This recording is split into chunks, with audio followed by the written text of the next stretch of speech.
baik berdampak dan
sangat Universitas Indra Prasta PGRI Jakarta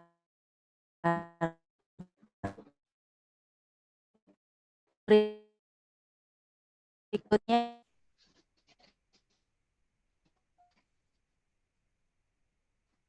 dan Ristek ya sudah lebih baik ya. Baik.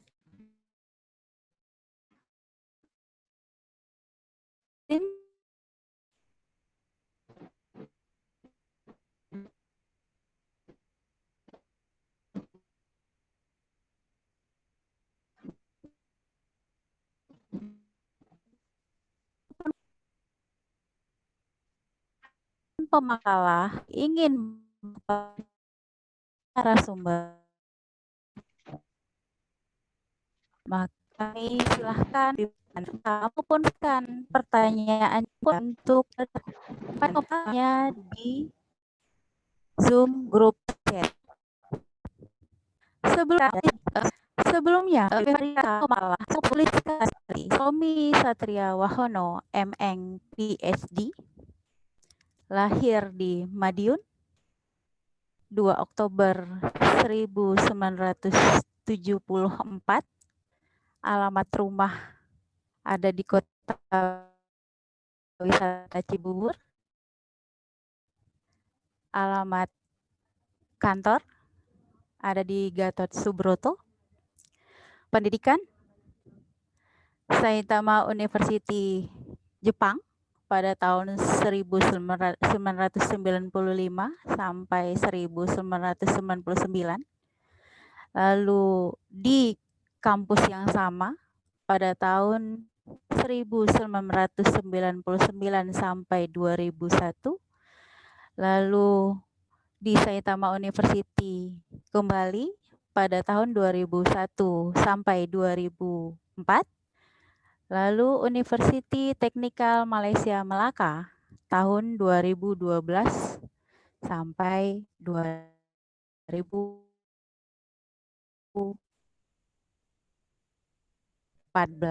Bahkan founder dan CEO PT Brainsmatics Indonesia Cendekia dari 2020 sampai sekarang.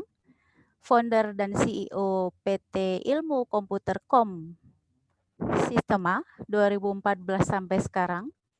Lalu founder and CEO PT Brainsmatics Cipta Informatika dari 2008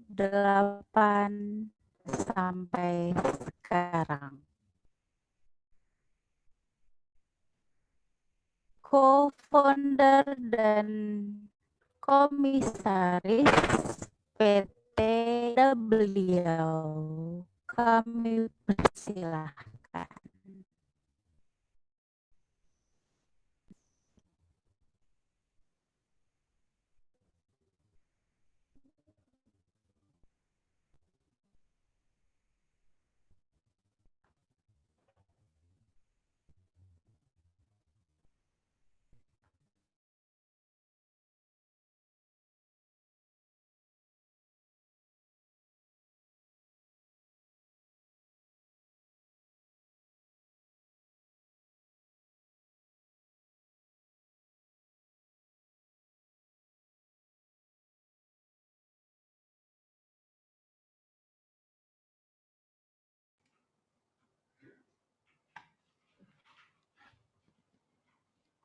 Oke, bismillahirrahmanirrahim.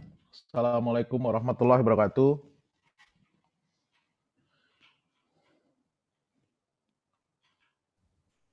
Waalaikumsalam warahmatullahi Apakah bisa terdengar suara saya? Alhamdulillah bisa, Pak. Lancar ya, Bapak-Ibu sekalian ya, adik-adik sekalian ya. Apakah bisa terdengar? Oke, nggak ada masalah. Oke, oke. Oke, jadi ini tadi sudah giliran saya. Saya soalnya nggak apa namanya putus-putus suaranya, eh, Bapak Ibu panitia. Ini sudah giliran saya atau belum nih ya? Sudah, Pak. Sudah dipersilahkan. Sudah bisa saya mulai ya? Oke, oke. Eh, Sesuai yang tadi dibacakan oleh panitia, mohon maaf saya terlambat tadi tiba-tiba ada eh, apa namanya tamu pagi mendadak, saya harus temui, jadi baru bisa hadir. Jadi hari ini kita akan membahas satu topik. Saya bisa diizinkan share screen ya, udah ya? Oke. Ya, silakan, Pak.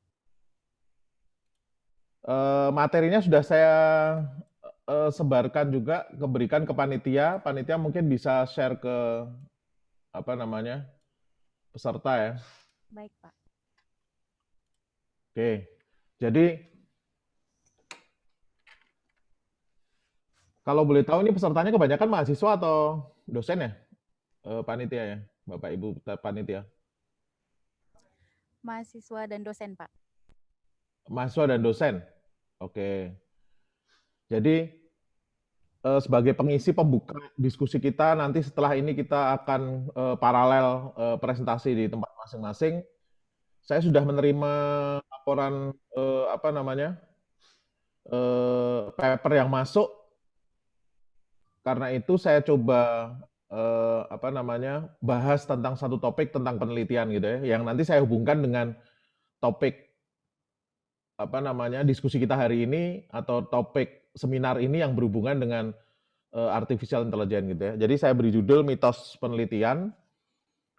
Jadi ada 10 mitos penelitian yang saya lihat masih terjadi di paper-paper yang masuk gitu ya. Jadi mitos penelitian sekaligus melihat kira-kira akademisi dan industri itu bedanya seperti apa gitu ya. Nama saya Romi, Bapak Ibu sekalian, adik-adik sekalian karena banyak yang mahasiswa. Nama saya Romi Satrowono. Saya lahir 40 tahun yang lalu. SD 10 tahun saya di sana. Saya sempat 6 bulan juga di Kanada, 6 bulan di Singapura, di NTU, terus kemudian bidang saya software engineering di kampus Unindra gitu ya, staff staff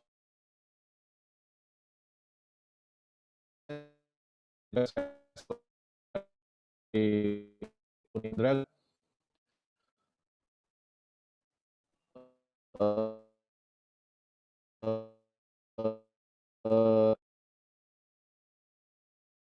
2000 saya lagi saya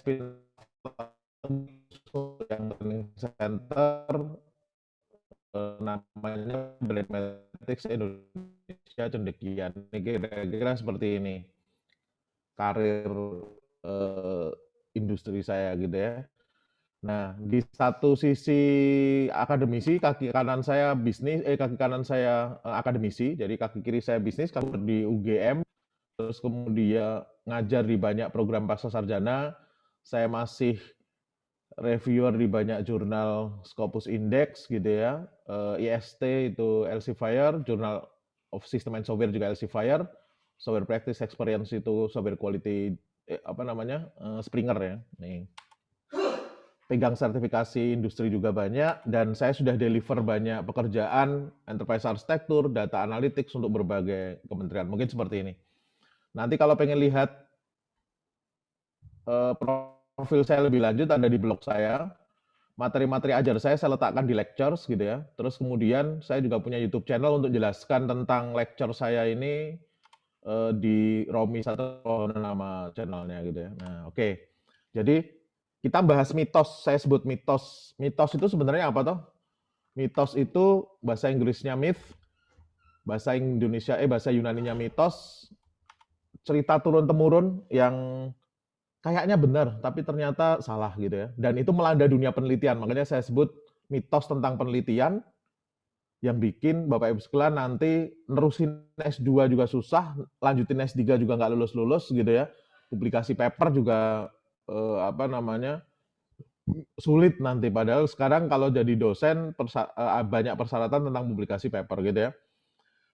S3 juga kalau nggak paham tentang mitos-mitos ini malah melakukan gitu ya, itu nanti juga akan sulit kehidupan penelitiannya gitu ya. Nah, ada 10 mitos di dalam penelitian gitu ya, yang nanti kita akan bahas satu-satu pelan-pelan ini.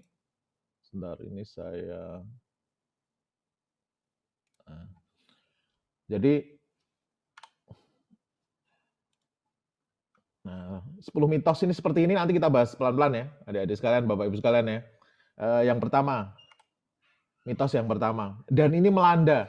Saya sudah lihat paper yang masuk 200 berapa ya, 270-an ya. Sebagian besar masih terkena mitos ini gitu ya. Jadi ada mitos dalam dunia penelitian itu, penelitian yang baik itu outputnya nyata, produknya jelas. Jadi ujung dari penelitian itu bentuk produk, kalau orang komputer itu software. Nah, ini salah adik-adik sekalian, ini mitos gitu ya. Jadi penelitian itu sebenarnya berangkatnya dari masalah penelitian. Masalah penelitian itu nggak dilihat dari sekitar, nggak ditemukan dari sekitar. Masalah penelitian itu adanya di paper gitu ya. Masalah penelitian itu adanya di paper gitu ya. Nah, apakah orang-orang sudah pernah memecahkan?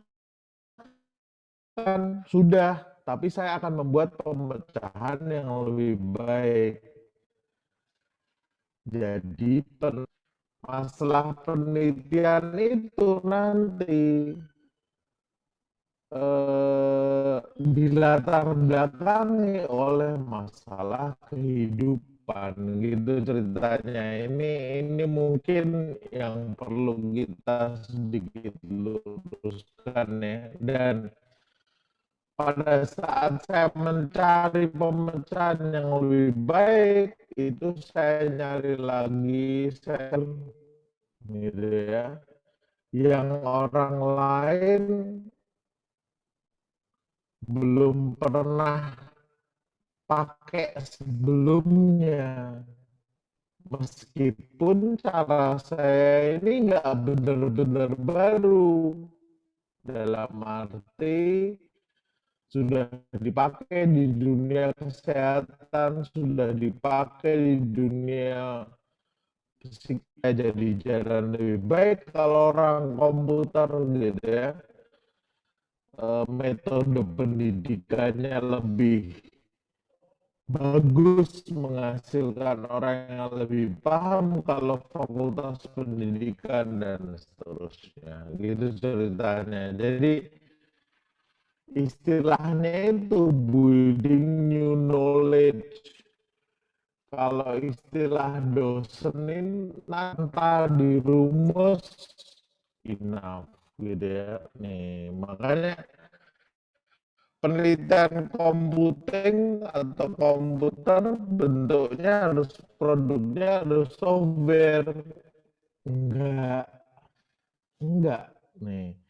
Jadi membangun software itu bukan tujuan utama penelitian, tapi testbed untuk mengukur hasil penelitian kita. Makanya bahwa punya saya lebih baik bila dibandingkan dengan orang lain, meskipun lebih baik sedikit, lebih cepat kayak, lebih akurat, lebih tingkat errornya rendah dan seterusnya gitu ya. Nah, setelah saya mengusulkan perbaikan dari algoritma kalau orang komputer gitu ya, model pembelajaran kalau orang pendidikan, saya sudah rumuskan satu atau perbaiki formula atau perbaiki proses kalau orang komputer gitu ya. Makanya bangun software-nya itu bukan tujuan utamanya gitu ya. Memperbaiki metode atau algoritma itu tujuan utamanya, saya cemplungkan ke dalam algoritma, algoritmanya saya tes. Contoh, image processing bidang orang komputer. Topik penelitiannya di face bukan membuat aplikasi untuk face recognition, bukan gitu ya. Apa yang saya lakukan? Ada algoritma di face recognition, contoh ternyata pakai neural network. Oh, neural network-nya saya perbaiki. Ternyata pada saat penentuan pemakaian neural network untuk face recognition gitu ya, itu ada beberapa hal yang sifatnya trial and error. Penentuan arsitektur tuh hidden layer, neuron size. Nah, itu saya buat otomatis nanti dengan cara saya. Nah, supaya saya bisa eksperimen, saya masukkan ke dalam kode. Ini salah contoh nih. Untuk melakukan sesuatu bukan, saya memperbaiki dibandingkan dengan yang dibuat oleh Quinlan, dibandingkan yang dibuat oleh Mantas, itu punya saya jauh lebih baik sedikit. Saya kasih formula yang beda dengan yang lain. Enough, nggak harus bentuknya bentuk software harusnya gitu ya. Mempermudah eksperimen dan evaluasi, kita membuat kode. Ini beberapa hal yang mungkin terlewat. Ada beberapa alasan ketika saya muter-muter, Bapak Ibu sekalian, ada adik sekalian ke kampus-kampus, setiap penelitian skripsi mahasiswa bentuknya aplikasi ya, jawabannya soalnya bidangnya software engineering, salah. Software engineering itu, ada adik sekalian, bukan bidang yang ujungnya bikin aplikasi, bukan. Penelitian software engineering itu penelitian tentang pengembangan gitu ya, metodologi gitu. Jadi kita mengimprove metodologi untuk pengembangan software gitu ceritanya. Bukan ujungnya itu malah membuat software, enggak. Bidang software engineering itu enggak membuat software. Bidang software engineering itu prototyping, ada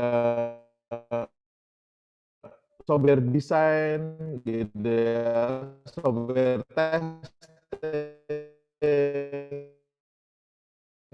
menghitung effort biayanya berapa, menghitung, memprediksi bug kira-kira ada di mana gitu ya, Jim Gray ya. Jadi dulu memang di era sebelum 1600 itu ada era namanya empirical science. Kalau wujudnya nggak ada, itu disebut halusinasi, bukan ilmu gitu ya. Makanya dulu ada sekalian, Bapak-Ibu sekalian, suatu adalah matahari. Matahari, oh itu di era itu nggak bisa dibuktikan, dia dihukum mati gitu ya. Itu empirical science namanya, harus berbentuk kasat mata atau berbentuk barang. Tapi 1600 sampai 1950 theoretical science, Einstein itu ngomong di luar angkasa dia nyenggol black hole 2 kali, hilang 100 tahun. Nih ada di sekalian. Kok semua orang menganggap bahwa Einstein nggak halusinasi, karena apa? Ya dia buktikan secara matematis. Padahal beberapa teori Einstein itu nggak bisa dibuktikan di era 1950. Tabrakan antara black hole itu baru ketahuan di computational science. Nah, Alan Turing, von Neumann berhasil membuat komputer, eranya bergeser, namanya computational science. Makanya yang muncul di paper-paper, neural network, decision tree, itu eranya era masuk ke computer science ini gitu ya. Nih, 1990 zamannya berubah, namanya data sebenarnya. Jadi, tim Berners-Lee berhasil membuat web berubah dari satu setiap orang menghasilkan data gitu ya, akhirnya data itu harus diolah, nah eranya kemudian, data science. Nah, adik-adik sekalian lihat nih, kalau pengen lihat ya, jadi kenapa saya sebut, kesalahan pertama di dunia komputer di Indonesia itu adalah memaksa mahasiswa untuk membuat skripsi yang membuat aplikasi gitu ya. Karena apa? Aplikasi yang Anda buat itu nggak ada yang pernah bisa mencapai produksi massal, adik-adik sekalian, gitu ya. Itu cuman dolanan aja, cuman mainan jadinya gitu ya. Itu kenapa enggak kita mengimprove satu algoritma yang kecil gitu ya, memperbaiki, lebih akurat dan seterusnya itu lebih baik. Lihat nih ya, saya ceritakan di dunia industri ketika bekerja. Jadi, bagaimana produk IT itu dikembangkan dan dijalankan di era GAFAM. GAFAM itu Google, Amazon, Facebook, Microsoft, Apple ya. Atau startup bisnis. Startup bisnis soalnya ngikutin GAFAM ya. Kita lihat nih. Ada orang, owner dari penjual CD musik gitu ya. Jualan CD musiknya nggak laku. Ya, jualan CD musiknya nggak laku nih. Ya. Dia orang yang ngerti musik. Orang itu kita sebut dengan bisnis analis. Lihat ya dari toko CD punya toko CD musik ya, gitu ya. Di gerai-gerai sudah nggak laku lagi Pak, nggak bisa. Sebaiknya kita bikin aplikasi lewat internet. Nanti setiap orang bukan membeli Pak, tapi melanggan, bisa melihat, bisa mendengar dan seterusnya. Nih ya. Buat produk aplikasi langganan musik. Lihat ya adik-adik sekalian ya. Ini ternyata nggak sederhana yang kita bayangkan ya. Di sana kemudian kontak sistem analis gitu kan. Sistem analis kemudian memikirkan arsitektur dari sistemnya. Ya. Nah, bisnis analis sama sistem analis ini di keduanya mulai hilang adik-adik sekalian. Digantikan satu orang manajer. Product manager itu versi versatilis dari BA dan SA istilahnya. Nih. Jadi ada product manager, arsitektur gitu ya. Dia mikirin, oh kira-kira sistemnya seperti ini gitu ya. Nih. Oke yuk, project-nya mulai dijalankan. Kita butuh project manager. Project manager ini orang kemudian mengambil sertifikasi untuk project manager, contoh project manager profesional atau PMP ya dari sekalian. Tapi di era sekarang nggak laku lagi juga. Kenapa? Kita pengen project manager yang nggak hanya WBS yang dilihat, tapi juga kalau ada perubahan-perubahan dia bisa adapt makanya manager.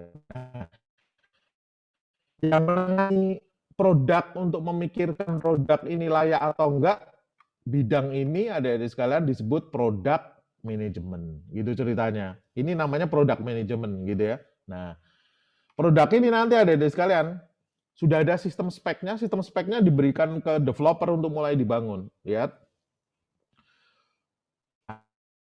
ada mobile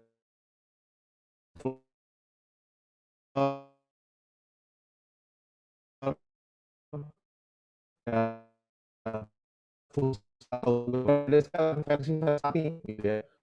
Disebut dengan software kita kasih nama ini di sistem spek sudah jadi, ada di sekalian mulai di coding.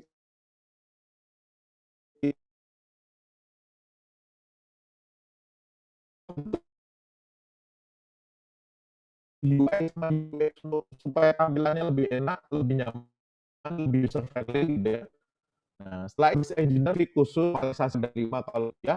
Nah, terus kemudian ada sekalian sudah jadi di tes. Lihat ya. Di tes software-nya, tes itu ada 4, unit testing, sistem testing, integration testing sama user acceptance test gitu ya. Nih.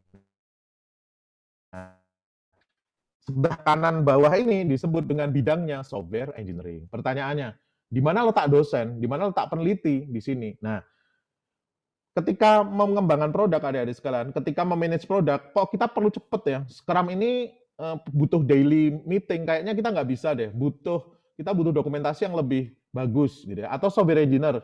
Kayaknya model view controller ini bukan arsitektur yang paling bagus, kayaknya kita harus tingkatkan lagi dengan lebih baik. UML mungkin notasi yang standar, tapi perlu kita improve. Nah, siapa yang mengimprove semua metode, algoritma di software engineering dan product management? Itu researcher, itu peneliti. Itu ada di sekarang. Lihat ya, nih kita lanjutin nih. Software-nya sudah jadi. Terus kemudian kita mulai rilis di Play Store. Nggak laku ada di sekarang. Kenapa nggak laku? Eranya sudah berubah. Produk yang kita bangun ini produk CRUD ini. Create, read, update, delete, report. Ini masuk ke revolusi industri ketiga. Nggak ada lagi orang yang pakai. Kok bisa? Iya, kalau Anda pakai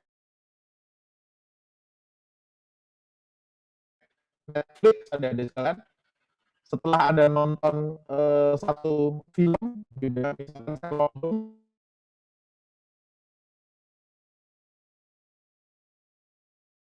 nanti abstraknya ada di filmnya. Itu biasanya mana kelihatan ada di sekarang pakai asosiasi artificial intelligence-nya dipakai. Jadi artificial intelligence itu sebenarnya bukan hal baru ya, itu sudah ada sejak tahun 1970. Bidangnya juga sudah terpecah-pecah ke banyak. AI itu punya bidang namanya AI planning, ada yang masuk ke sensor robotik juga ada yang khusus untuk nangani, ada di sekalian pembelajaran yang sifatnya dia heuristik. Nah, itu yang bidang itu yang kemudian namanya machine learning atau ML. Jadi ML itu, machine learning itu salah satu bidang dari artificial intelligence gitu ya. Untuk apa? Untuk membuat pola dari data. Emang ada cara lain selain AI dan ML? Ada, orang statistik sudah membuat, ada gayanya statistik sifatnya. Nih, makanya nanti kalau Anda belajar dunia data mining, Anda belajar dunia machine learning, itu ada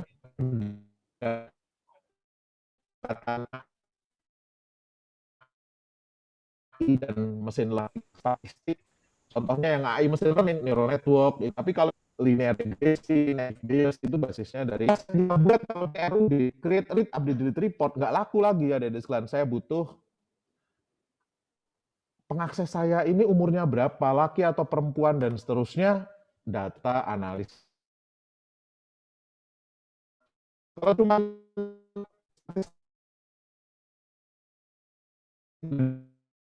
saya data analis,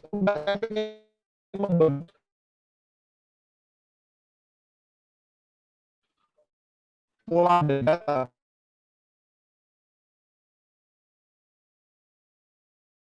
Saya butuh data saintis. Lihat ada di sana. Data versatilis punya kombinasi bidang perusahaan-perusahaan gitu. Ini nama-namanya saya ambil dari dan seterusnya. Nah, ini suatu saat dari sekarang sudah bikin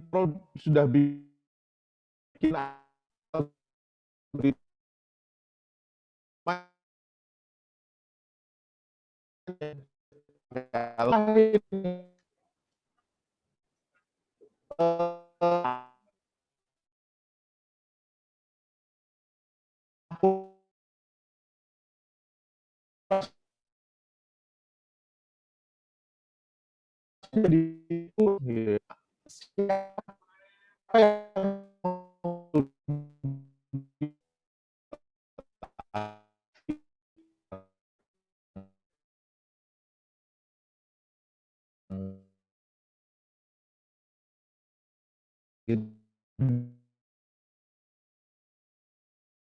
dari sekalian. Mau kita install di mana, servernya pakai apa, sysadmin gitu ya. Butuh network engineer nanti jalan dengan cepat, kita letakkan data center dengan bagus. Oh, sistemnya ini cloud. Saya butuh cloud engineer gitu ya, ada sekalian ya.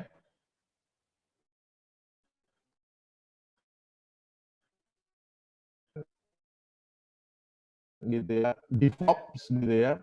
DevOps pengen saya jadikan gitu ya. Nah, seperti ini. Saya pengen aman.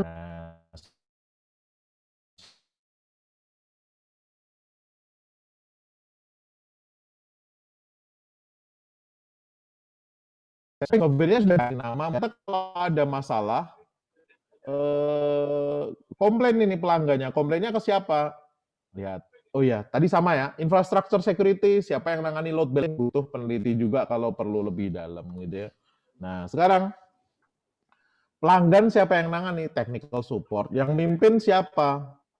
IT Service Manager yang biasanya punya sertifikasi ITIL atau ITSM gitu ya. Nah, sebelah kanan itu service menemukan pola mekanisme yang perlu penelitian lebih dalam. Penelitinya jalan lagi gitu. Nih, ada di jalan.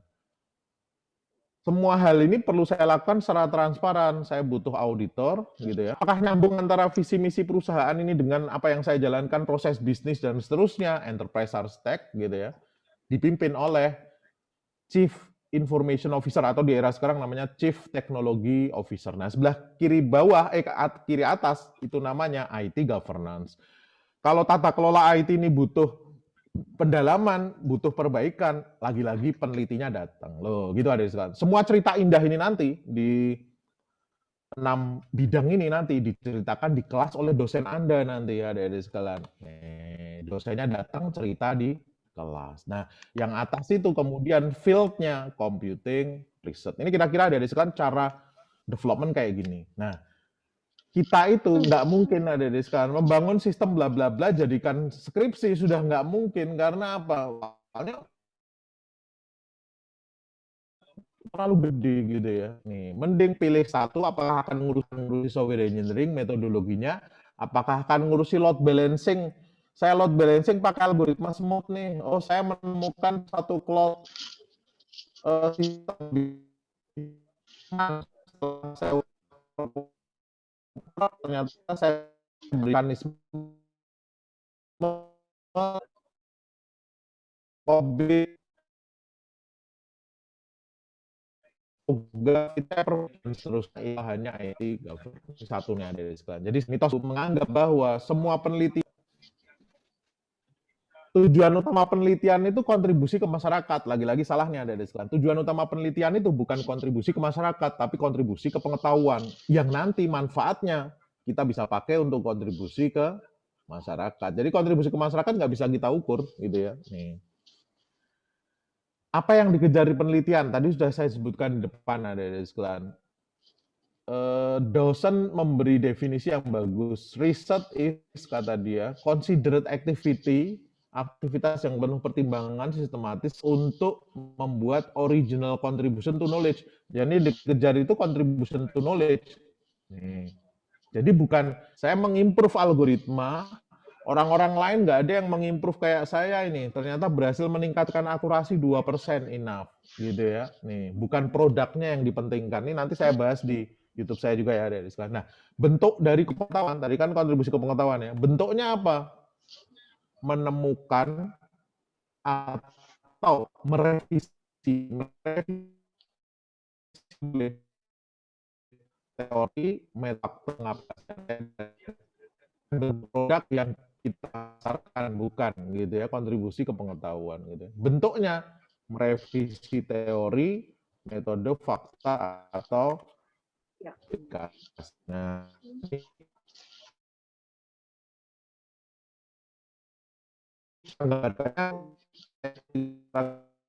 bidang ilmu seperti ini gitu ya. Bidang ilmu tuh seperti ini. Tadinya ada kan kenapa jadi gede? Nah, itu yang disebut kontribusi. Ada orang yang nambahin sesuatu gitu ya. Contoh nih ada sekalian. Bukan bidang komputer, saya ambil aja bidang marketing pemasaran ya dari sekalian ya. Orang manajemen nih.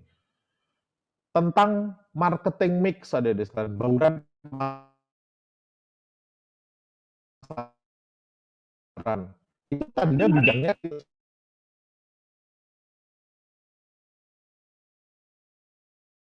itu Neil Borden nulis di tahun 1950. Neil Borden nulis gitu ya. Nih. Apakah selesai penelitian? Enggak, 4P nih dilanjutin lagi nanti, tambahin lagi 7P sama Boom and Bittner gitu ya tahun 81. Apakah selesai? Belum. 8P Goldsmith tahun 1999. Penelitian itu seperti ini ada di sekalian. Makanya kenapa yang dibutuhkan itu kontribusi ke pengetahuan tadinya kecil di tengah seperti ini, akhirnya karena orang banyak kontribusi ke berbagai tempat jadi besar gitu ya. Bidangnya jadi gede. Makanya disebut kontribusi ke pengetahuan. pendidikan punya pendidikan dari taksonomi dari tujuan pendidikan gitu ya. Apakah tiba-tiba belum taksonomi itu ada? Enggak, dulu 1956 ya. Belum itu basis pola berpikir, belum itu mengandalkan psikomotor domain kemudian dibuat oleh Simpson tahun 10 tahun kemudian gitu ya. Apakah selesai? Belum.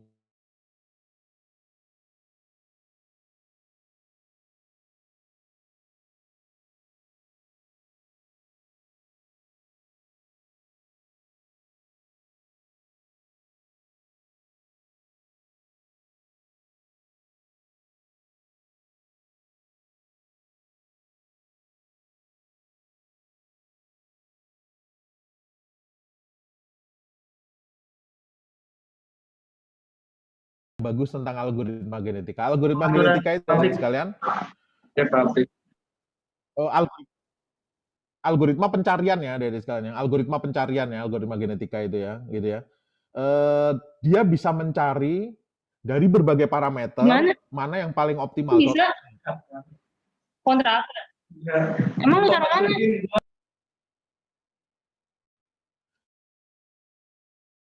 Contoh nih adik-adik sekalian, apa namanya? Saya punya banyak barang yang pengen saya masukkan ke gudang. Nih ya, saya punya banyak barang yang saya pengen masukkan ke gudang. Barangnya macam-macam. Nah, gimana caranya saya bisa memasukkan dengan paling optimal? Itu namanya algoritma genetika bisa kita pakai. Demikian juga bisa pakai untuk bangun desain bendungan dong, gitu ya. Target desain bendungan itu bisa nampung kubik air yang paling besar. Tapi ada parameternya nih. Parameternya apa? Panjang, tinggi, lebar, dalam, bentuk, jenis material, dan seterusnya. Nah, kita carinya pakai algoritma genetika. Clear ya? Oke Pak, saya sudah tahu sekarang algoritma genetika mau saya pakai. Oke. Orang Indonesia ada di sekalian kemudian memberi judul penelitiannya penerapan algoritma genetika untuk penentuan desain bendungan, studi kasus bendungan Jatiluhur. Ya toh ada di sekalian, ya toh Bapak Ibu sekalian, ini yang biasa dilakukan orang Indonesia. Apakah ini benar? Iya, tapi nggak bisa. Apakah ini benar? Enggak ada di sekalian. Ini tanpa kontribusi ke pengetahuan namanya. Enggak ada kontribusinya. Karena apa? Kalau kita hanya pengen buktikan GA bisa dipakai untuk desain bendungan, itu sejak 20 tahun lalu sudah. Gitu ya. Nih, mengganti objek tempat, nggak ada kontribusi ke pengetahuan juga. Loh, lihat ya adik-adik sekalian ya. Ini sebenarnya, ya untuk level S1 oke, tapi untuk level S2, S3, atau nembus jurnal internasional, nggak akan mungkin judul seperti ini bisa diterima. Gitu ya. Nih, caranya. Saya buat dulu masalah penelitian, lihat ya adik-adik sekalian ya. Langsung algoritma genetika itu pada saat diterapkan ada di sekalian untuk desain bendungan ternyata sering terkena konvergensi prematur. Konvergensi prematur itu gini ada di sekalian. Seolah-olah konvergen nih sudah bagus nih, tapi sebenarnya dia prematur gitu ya, terlalu cepat. Gitu ya, terlalu cepat gitu ya. Itu sebenarnya bukan prematur bukan konvergensi yang sempurna, tapi kecepatan dia. Iya, makanya. Jadi kecepatan dia. Nah, yang saya pecahkan itu adik-adik sekalian konvergensi prematur itu. Kalau penelitian seperti itu lihat. Makanya saya kasih judul penerapan metode XYZ. Contoh nih, XYZ itu variabel ya adik-adik sekalian, bebas ya. Untuk pemecahan masalah konvergensi prematur pada algoritma genetika boleh bebas untuk penentuan desain bendungan juga boleh atau yang lainnya juga boleh. Lihat. Kalau ditanya mana kontribusi ke pengetahuannya, saya menerapkan metode XYZ yang sebelumnya nggak pernah dipakai untuk memecahkan masalah konvergensi prematur pada algoritma genetika. Lo lihat adik-adik sekalian. Clear ya? Nih. Nah, kalau orang Indonesia enggak adik-adik sekalian. Orang Indonesia apa yang dilakukan? Karena di Indonesia ada 200 bendungan, saya buat satu-satu. Bendungan Jatiluhur, minggu depan saya buat penelitian lagi, bendungan Gajah Mungkur, minggu depan lagi bendungan Karangkates. Ini penelitian yang tidak ada kontribusinya. Kalau untuk seminar nasional seperti yang sekarang untuk latihan ada di sekalian it's okay. Tapi kalau untuk nembus jurnal internasional gitu ya atau international conference nggak akan bisa gitu ya karena nggak ada kontribusi ke pengetahuan gitu ya. Nah, jadi sekali lagi ada di sekalian. Dunia penelitian itu bukan kontribusi ke masyarakat yang dikejar, tapi kontribusi ke pengetahuan. Kontribusi ke masyarakat itu pasti akan dilaksanakan, akan terjadi kalau kita sudah ada kontribusi ke pengetahuan. Makanya kontribusi ke masyarakat itu adik-adik sekalian tidak dimasukkan ke tujuan, tapi dimasukkannya ke manfaat penelitian. Manfaat penelitian itu bukan tujuan adik-adik sekalian. Tujuan menerapkan metode XYZ untuk memecahkan masalah konvergensi prematur pada algoritma genetika tadi. Dan tujuannya gitu ya. Manfaatnya apa? Setelah saya berhasil meningkatkan akurasi atau kecepatan dari GA algoritma genetika tadi, bisa digunakan untuk gitu ada di sekarang gitu ya. Teknik sipil mitos kedua. Mitos ketiga. Ini sering banget saya lihat di skripsi bab 3 mahasiswa di Indonesia. Metode penelitian yang saya gunakan adalah waterfall. Ini ada di sekalian yang bikin waterfall nangis ini, gitu ya. Waterfall itu bukan metode atau metodologi penelitian bukan, tapi metodologi pengembangan software ada di sekalian, gitu ya. Jadi jangan dibuat di bab 3 metode penelitiannya adalah waterfall, bukan nih, gitu ya. Winston Royce nanti nangis. Metodologi pengembangan software itu ada 3 dalam sejarah. Gaya nunggu satu fase selesai ke fase berikutnya, fase berikutnya selesai lagi ke fase lain lagi, itu namanya structure design, contohnya waterfall gitu ya. Nih, era 1980 muncul sistem versi dan prototyping, itu namanya rapid application development gitu ya. 1995 muncul agile, contohnya extreme programming, Scrum, ini namanya metodologi. Design implementation, nunggu planning selesai, baru ke analisis selesai, baru ke desain, itu namanya structure design. Dari sekarang ya. Nih, saya buat duluan yang penting-penting, terus kemudian saya beri nama versi 1. Nih, phase development ada di sini gitu ya. Nih, kira-kira seperti ini. Kalau waterfall kayak gini tadi sudah saya ceritakan. Planning, saya selesaikan dulu, baru kemudian ke analisis. Analisis selesai, baru kemudian ke desain. Desain selesai, baru kemudian ke implementation. Dan nggak bisa lagi muter ke atas. Ini khasnya waterfall gitu ya.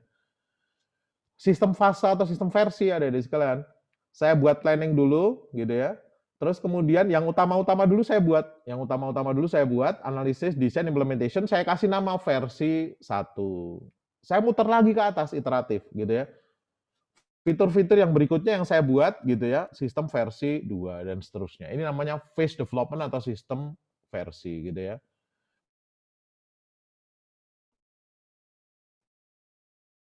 Prototyping bukan kode, yang di iteratif user interface-nya gitu ya. Nih, nanti seperti ini.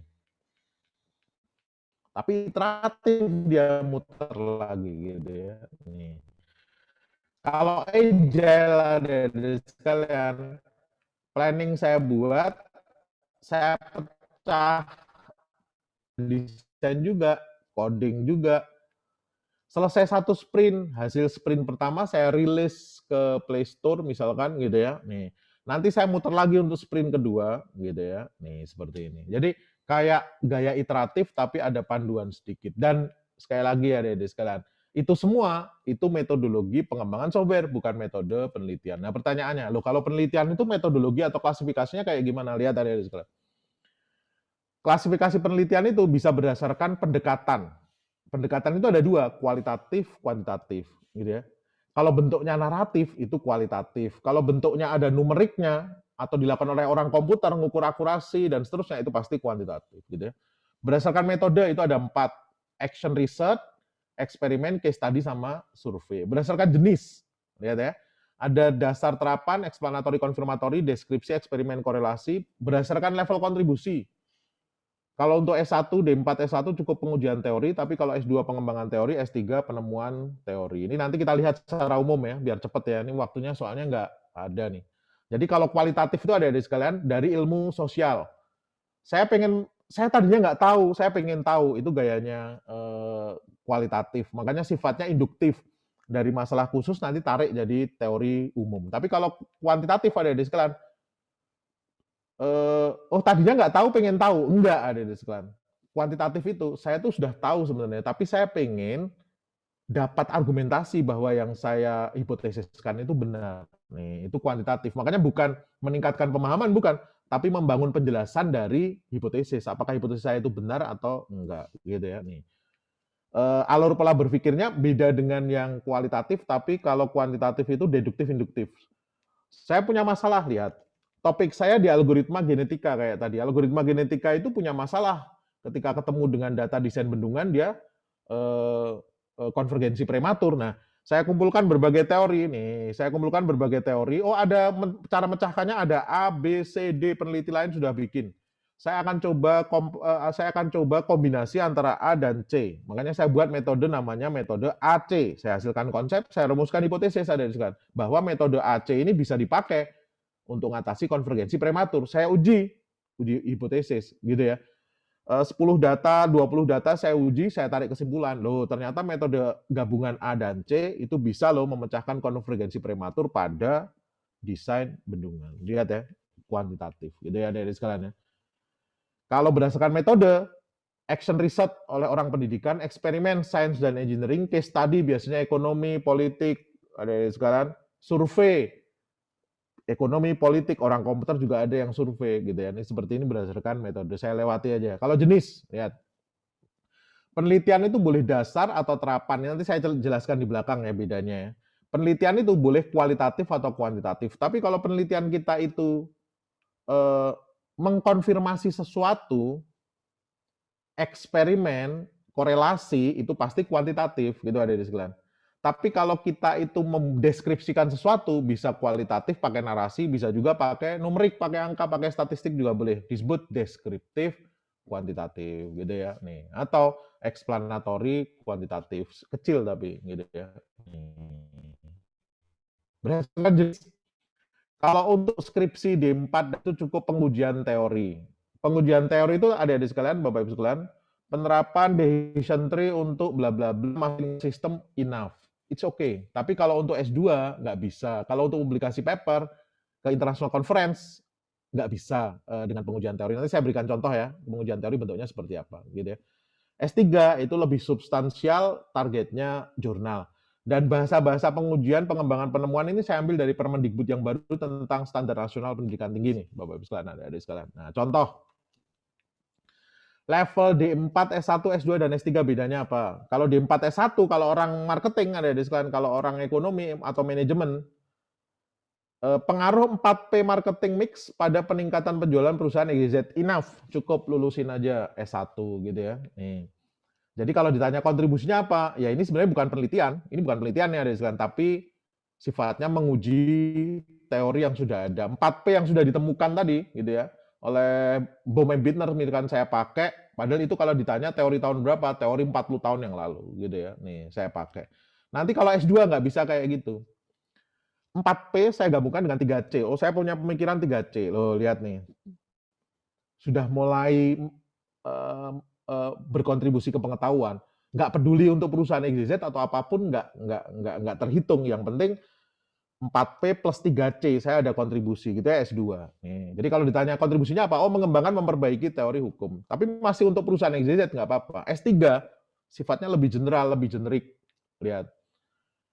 4P, 3C ini semuanya saya uji coba ke banyak tempat gitu ya. Saya perbaiki lagi, saya buat namanya ABCD. Loh, bukan hanya untuk perusahaan XYZ, tapi bisa saya gunakan untuk berbagai perusahaan. Ini contoh nih ada di sekalian, kalau bidang kita ekonomi ya.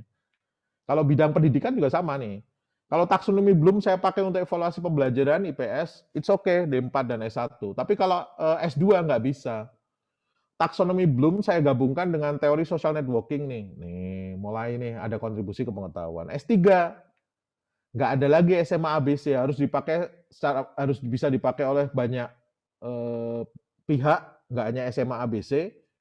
Taksonomi Bloom saya modifikasi gitu ya. Finding, invention gitu ya. Kalau bidang komputer ya pengembangan sistem informasi rumah sakit untuk rumah sakit suka sembuh itu D1, D3 masih oke. Tapi S1 nggak boleh kayak gitu sebenarnya. S1 nggak layak itu kayak gitu. Karena apa?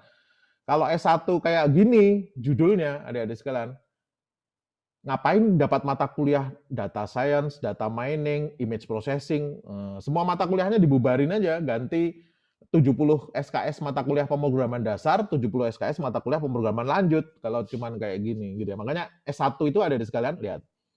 Neural network saya pakai untuk prediksi harga saham. Nanti saya cemplungkan ke sistem saya jadi cerdas berbasis neural network untuk prediksi harga saham. Loh, gitu. Bukan sistem informasi rumah sakit berbasis PHP MySQL, bukan. Berbasis itu di belakangnya teori ya, bukan tools yang kita pakai gitu ya. Nih. Kalau S2 prediksi harga saham juga ini.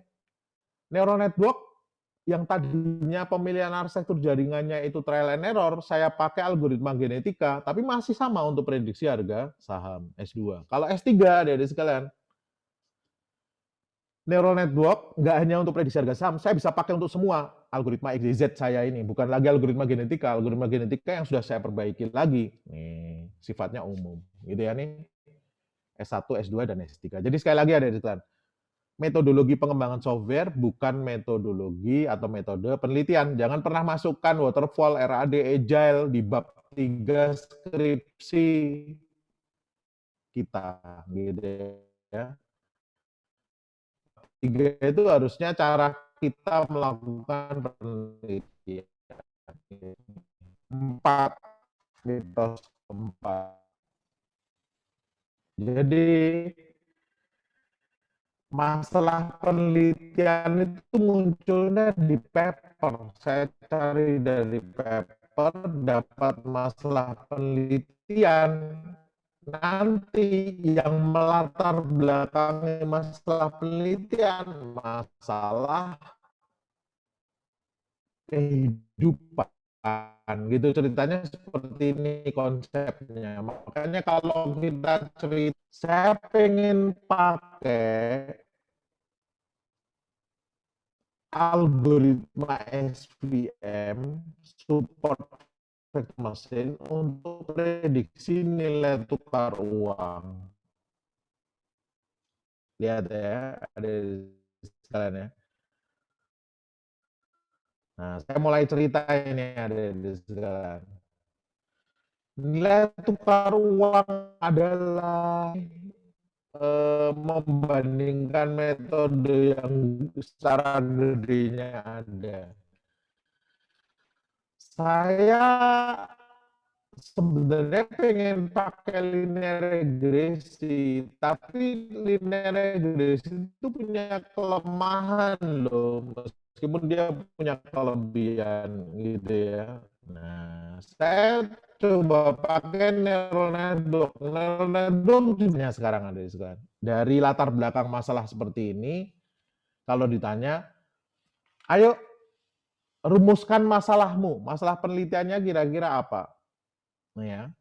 Oh, masalah penelitian saya itu tentang kebijakan perekonomian. Salah adik-adik sekalian. Oh, masalah saya itu tentang prediksi nilai tukar uang. Salah. Oh, masalah penelitian saya itu tentang metode apa yang sebaiknya penelitian. Masalah penelitian itu support vector mesin punya kelebihan loh memecahkan masalah B dan D, tapi punya kelemahan di E. Lihat ada di sekalian. Ketika ngomongin masalah penelitian, kita nggak ada lagi ngomongin objek penelitian yang nilai tukar uang itu. Itulah dunia penelitian di bidang komputer ada di sekalian. Gitu ya. Jadi nilai tukar uang, prediksi harga saham, prediksi penyakit kanker payudara, itu aksesoris yang kebetulan atau tidak pernah dinilai dari sana. Dinilainya dari apakah algoritma saya itu saya improve gitu ya. Algoritma SVM ini saya improve ada di sekalian gitu ya. Jadi saya akan menerapkan XYZ untuk memecahkan masalah E pada algoritma SVM karena SVM itu punya kelemahan E tadi gitu ya. Tapi kenapa pakai SVM ya? Soalnya dia lebih baik daripada linear regresi dan neural network. Ini salah satu contoh gitu ya. Nih, jadi seperti ini contohnya. Nah, makanya saya buat formula deh di sekalian. Saya punya judul penerapan particle swarm optimization untuk pemilihan parameter secara otomatis pada support vector mesin untuk prediksi produksi padi. Lihat ya, saya sudah kasih warna nih. Kita pakai data publik, bukan data yang kita kumpulkan sendiri. Orange itu topik gitu. Makanya kalau ada yang nyangka, oh saya orang komputer Pak, saya pengen prediksi produksi padi, itu topik saya. Salah, adik-adik sekalian. Itu objek data. Topiknya algoritmanya support vector mesin. Nah, support vector mesin itu punya masalah yang warnanya merah. Pemilihan parameternya itu bermasalah di SVM karena pecahan saya gimana? Saya pakai warna hijau. metode perbaikan yang diusulkan itu pakai PSO itu. Jadi bukan hanya SVM yang biasa, tapi SVM yang pemilihan parameternya pakai PSO. Loh, ada kontribusian gitu ya. Nih. Biru itu pengukuran penelitian, tapi nggak harus masuk di judul. Kadang saya masukkan ke identifikasi masalah, lihat. Efek dari sulitnya pemilihan parameter itu tidak akurat nih. Mahasiswa kita juga biasanya salah kaprah. Masalah penelitianmu apa, Mas? Oh, SVM tidak akurat. Tidak ada istilah akurasi, optimal, efisiensi itu bukan masalah, itu efek dari masalah. Alat ukur kita nanti gitu. Masalahnya yang warnanya merah itu gitu ya. Itulah masalah gitu. 5. Studi literatur berisi berbagai teori dasar dan definisi yang ada di buku. Mitos nih ada di sekalian. Salah gitu ya. Nih. Bab 2 kita jejali dengan buku-buku gitu ya. Padahal bukan itu maksud bab 2 gitu ya. Nah, studi literatur tuh kayak gimana tuh ada di sekalian sebenarnya. Pak, saya kok pengen tahu ya algoritma genetika yang tadi kita buat topik ya. Algoritma genetika itu makhluk apa toh? Jangan baca paper, baca textbooks gitu. Memperdalam pengetahuan tentang bidang topik kita yang kita teliti itu textbooks gitu ya. Memperdalam pengetahuan tentang topik lebih detail, ada di sekalian. Baca paper, tapi sifatnya survei paper. Paper itu ada 2, survei sama technical paper, gitu ya. Hasil penelitian saya, eksperimen saya, itu technical paper. Hasil studi saya, menganalisis paper satu topik, itu namanya survei paper. Ini sudah pernah kita bahas 2 bulan lalu ketika saya ngisi di Unindra tentang systematic literature review ya. Nih. Terus, saya pengen tahu hasil penelitian dan yang sudah pernah dilaksanakan. Paper juga, technical paper. Lo lihat ya. Saya pengen tahu perkembangan bidang ilmu, paper gitu ya. Saya pengen memperjelas masalah penelitian, paper. Nih, jadi kalau lihat penelitian, daftar referensinya banyak buku, itu tidak levelnya penelitian, itu levelnya baru belajar gitu ya. Nih, baru belajar. Kalau isi dari daftar referensinya banyak paper, nah itu sudah mulai menginjak ke penelitian. Nah, studi literatur itu bingkai dari tahapan penelitian. Lihat ya, tahapan penelitian itu seperti ini nih. Saya tentukan bidang saya mau apa. Oh, bidang saya software engineering.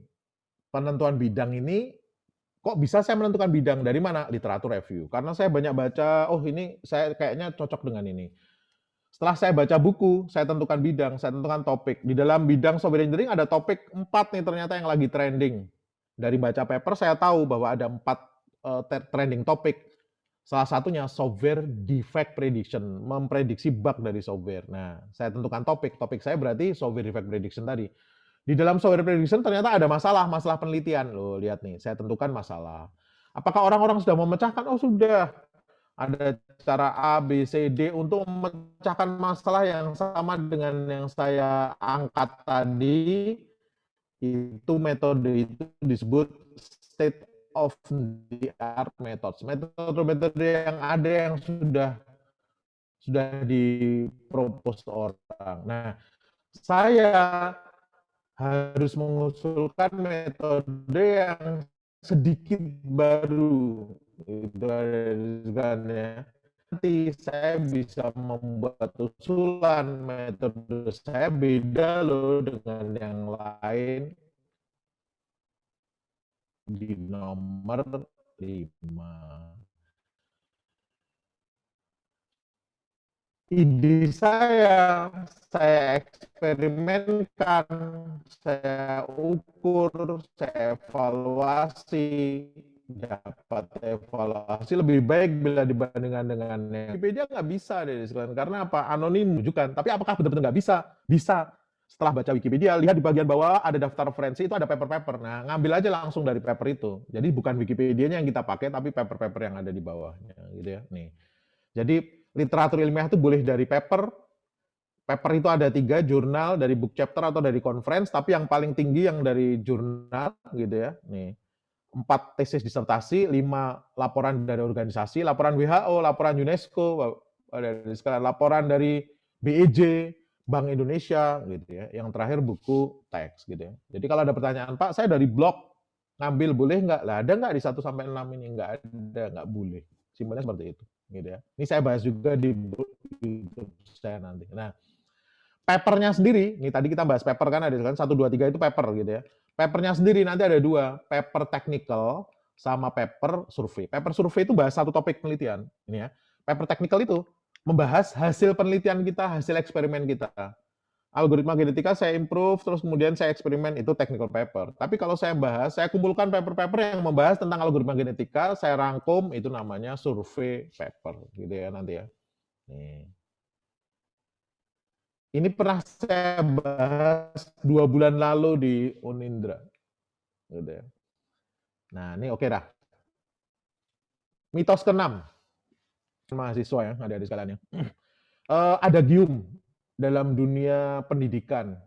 Berapa jumlah literatur yang harus dibaca? Nih lihat ya, adik-adik sekalian ya. Biasanya kita hitungnya dari paper.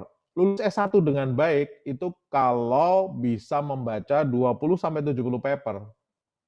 Di daftar referensi, kalau mahasiswa lulus S1 daftar referensinya 5, itu nggak layak itu S1 itu, gitu ya. Karena sampai 70 paper untuk S1, S2 70 sampai 200 paper, S3 200 sampai 700 paper. Nih kalau dilihat ya. Nih, makanya sebenarnya saya semakin baca kok semakin pusing. Loh bacanya berapa? 20, programmu apa S2 ya belum masuk makomnya.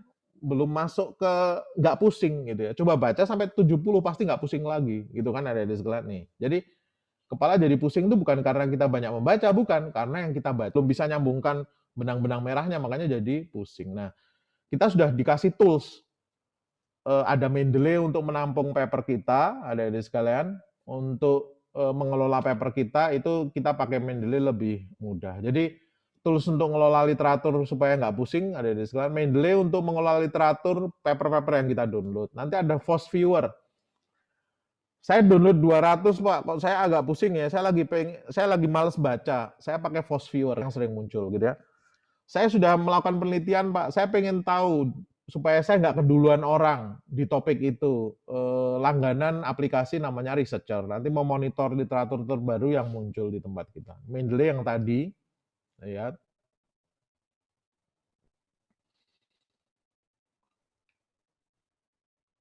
Ini ya, kita pakai juga untuk nulis ini, daftar isi, daftar gambar, daftar referensi kita bisa pakai. FOSS ikan RIS, nanti RIS itu kita cemplung ke FOSS Viewer, kita bisa melihat topik-topik apa yang kita kumpulkan di paper-paper itu nanti bermunculan.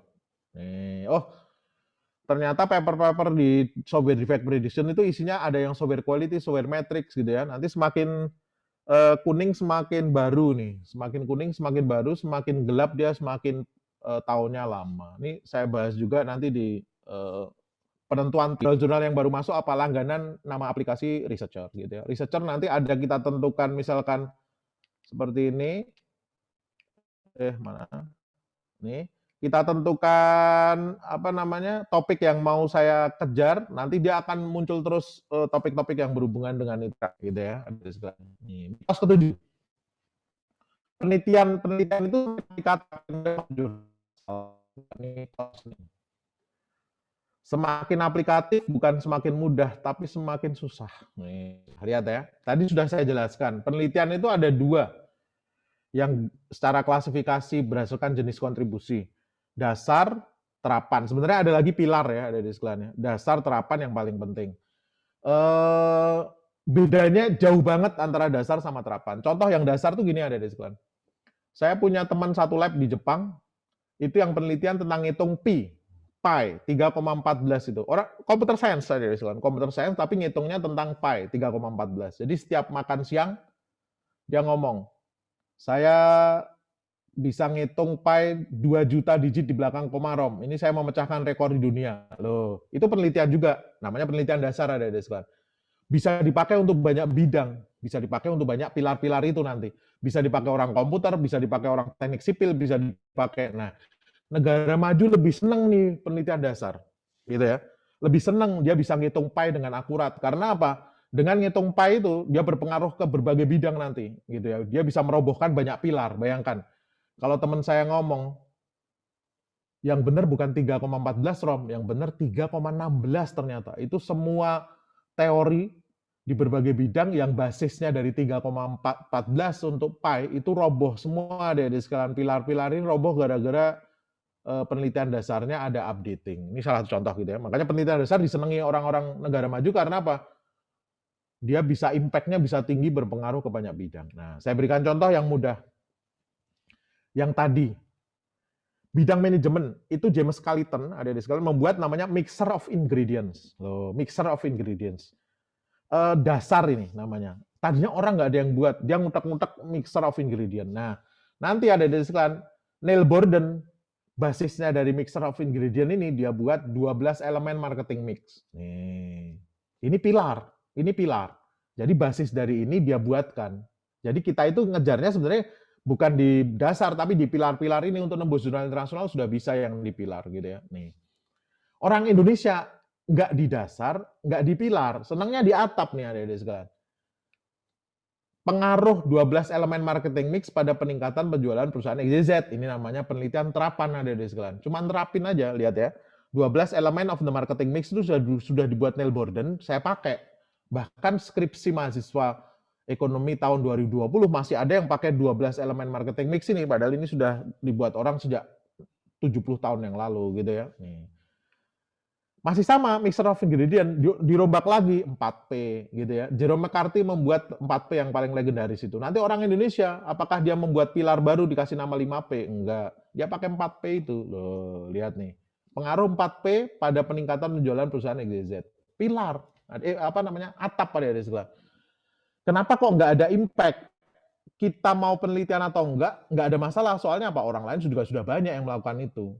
Nggak menjatuhkan siapapun. Tapi kalau Jerome McCarthy ada di sekalian, Jerome McCarthy yang ini bikin sakit hati Neil Borden karena dengan penelitiannya si Jerome McCarthy ada di sekalian yang tadinya pakai peneliti-peneliti yang ada di atas ini ikut runtuh.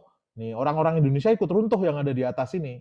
Gara-gara dia masih pakai 12 elemen, padahal yang bagus sekarang pakai 4P gitu ya. Nih. Nanti sama dilanjutin 7P. Lihat ya ada di sekalian ya. Boom and Bittners ini bikin sakit hati Jerome McCarthy karena apa? Dia memperbaiki punyanya Jerome McCarthy. Lihat nih.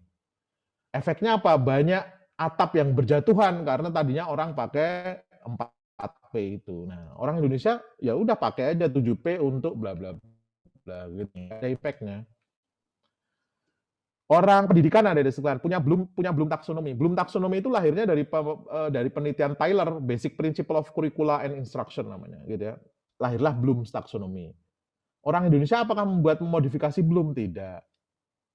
Dia terapkan Bloom taksonomi, gitu aja. Mainnya di atas, gitu ya. Nggak bisa nembus jurnal internasional ada di sekitar. Bloom itu diperbaiki oleh Lorin. Nih, pemikiran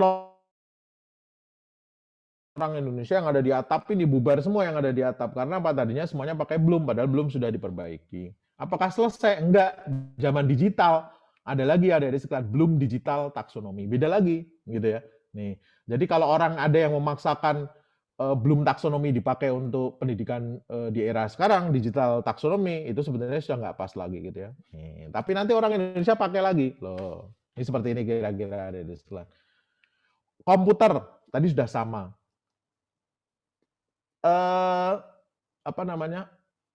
Quinlan ada di sekalian yang membuat C4.5 di tahun 1993 itu sebenarnya penelitiannya bukan dasar tapi penelitiannya di pilar. Dia basisnya dari gain. Teori gain itu teori tentang statistik masih 4.5 makanya Quinlan pakai itu ada di sebelah gitu ceritanya nih orang Indonesia nanti apakah saya mengimprove gen rasio enggak untuk memperbaiki C4.5 tadi jadi kredal C4.5